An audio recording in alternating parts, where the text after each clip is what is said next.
নমস্কার বন্ধুরা, your cooking ব্লগে সবাইকে স্বাগত। আজকে রান্না করব মাছের মাথা দিয়ে ঝোল। তো আপনারা সম্পূর্ণ ভিডিওটা দেখতে থাকুন। লবণ হলুদ মাখিয়ে মাছের মাথাগুলো ভেজে নেব। লবণ, হলুদ,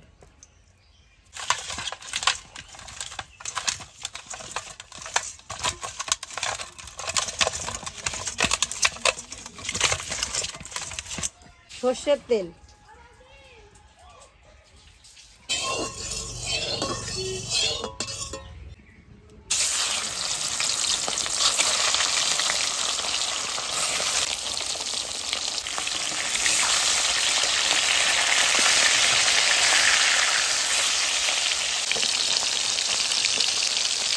মাছের মাথা লাল লাল করে ভেজে নিয়েছি, এখন নামিয়ে নেব।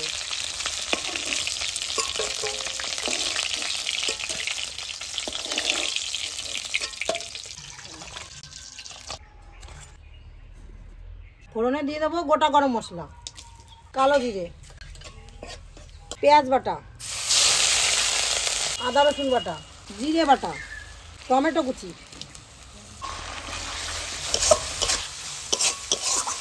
পরিমাণ মতো লবণ, হলুদ, শুকনো লঙ্কার গুঁড়ো,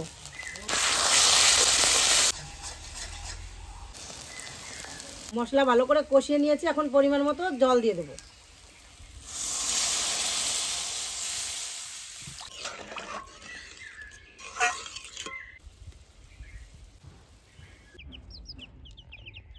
ঝোল 5 মিনিট জাল দিয়ে নিয়েছি। এখন ভেজে রাখা মাছের মাথাগুলো দিয়ে দেবো।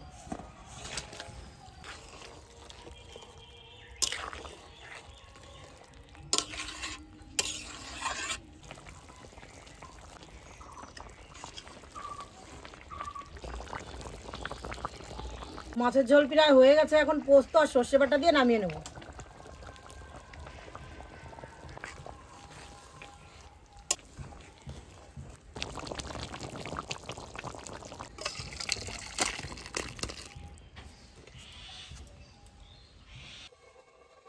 বন্ধুরা, ভিডিওটা যদি ভালো লাগে লাইক, শেয়ার, কমেন্ট এবং সাবস্ক্রাইব করতে ভুলবেন না।